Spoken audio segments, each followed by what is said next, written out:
One of the biggest games, I believe the biggest game of week 1, is Miami going to the Swamp.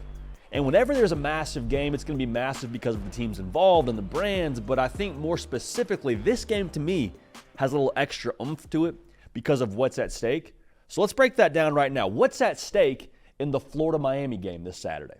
We'll do that right now. But first things first, make sure you are subscribed right here to the On3 YouTube channel. College football every single day. If you're a college football sicko, and listen, we know that you are because you're consuming college football content during the week before you get to Saturday. So thank you for that. But if that's you, go ahead and subscribe and make sure you're dialed in all year long.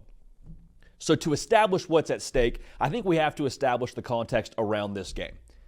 These are two brands where they have tier 1 expectations.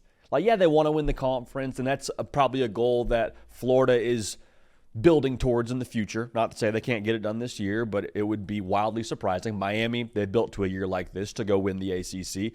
But like overall, that is the expectation. Win the conference is the first part of this. They expect to win national titles.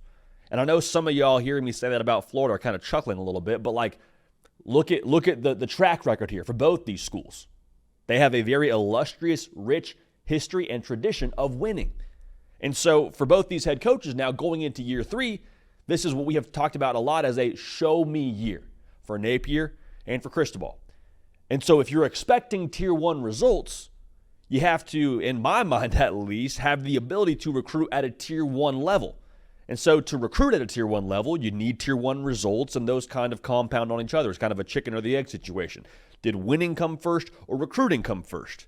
Usually it's some gradual buildup of the same. But if you want to recruit the Sunshine State, and both these schools, I promise you, want to recruit the Sunshine State, one of the most talent-rich states in all of America, you got to beat the teams in the state to be able to make that pitch. I'm not saying that's all the time, but I'm telling you, you would much rather walk into a living room of a 4-star or 5-star recruit and say, are you sure you want to go to Miami? Are you sure you want to go to Florida?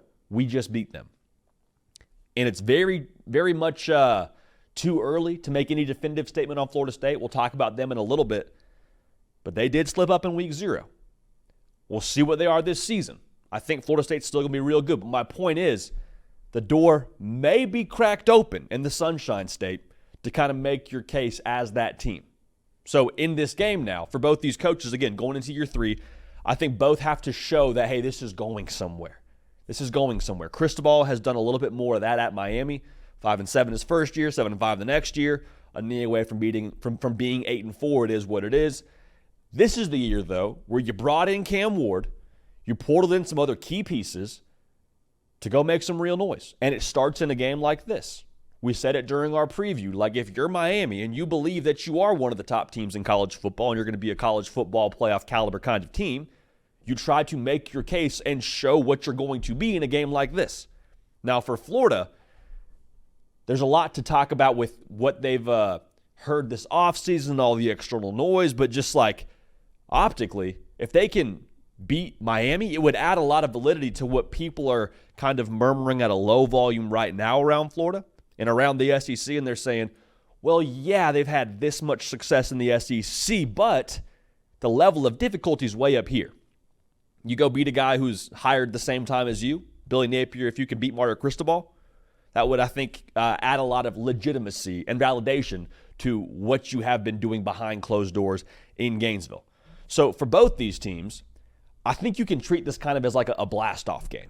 Like, we talk about the fallout from this, and I'm sure that's something that's going to be talked about a lot throughout the course of this week and probably after this game. But, like, what about if you win this game? I think that's probably the more intriguing thing to discuss when we talk about what hangs in the balance of this game. Because for Miami, you're expected to win this game based on what Vegas says, but do not get it twisted here. The momentum and the confidence this would build for the Canes if they go into the toughest place in all of college football, if not one of the toughest places in all of college football, to play in the Swamp, and they go win that game with their first-year new quarterback. I know he's not a first-year player, but his first year as the guy at Miami, that would build a lot of confidence, because at that point in time, something we've said a lot when we discuss this game is like, there is not going to be the potential for Miami to be as discombobulated from top to bottom as they could be in this game. That's not me saying that's going to happen. That's just spitting the facts right now. From what I just said, raucous environment, quarterback's first time playing with live bullets with his teammates, other key portal pieces from Damian Martinez, Sam Brown. On the offense, like there's a lot here to where you could make an argument for, okay, this is probably as disorganized as it's going to look. And if you go win a game like this against, again, don't get it twisted, a really good roster in Florida, that's the jumping off point. That's as rough as it probably should be throughout the course of this season, and we got to win? What can't we do? What can't we do? Because, again, I don't think there's a more tricky spot that Miami has on their schedule than this game. I understand there's other spots there where you play Florida State and then the Louisville game and all that, but I'm just saying from a build-up standpoint, or the lack thereof for Miami, and the road atmosphere, this is that one. So we'll see here. Now for Florida, this game, winning this game, it doesn't solve all your problems, because how many times have you heard someone sit behind the microphone and say, yeah, hey, look at November for Florida. They got to go play Texas, they got LSU, they got Ole Miss, and they just kind of name all these opponents. Here's all I will say if you're Florida. David killed Goliath, the giant, yes, but before that, he killed a bear and a lion. The point I'm trying to make here is there was a little bit of confidence there before he went and killed Goliath. I have to imagine, because of being able to take down those kind of opponents.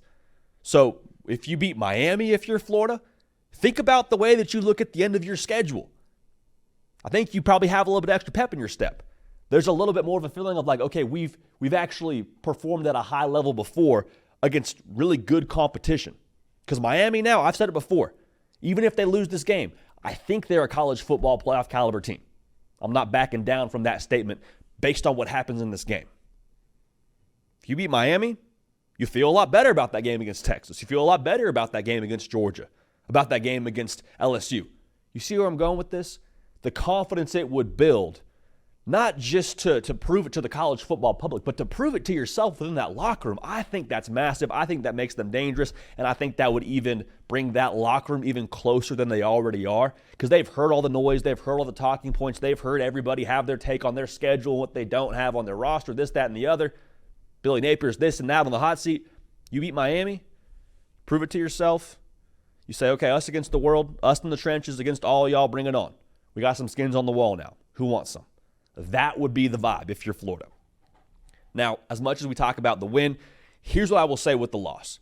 Because we've said this, social media after this game, y'all, unless your team wins, then, go enjoy it. Or if you're just a college football fan in general, I guess you can enjoy it.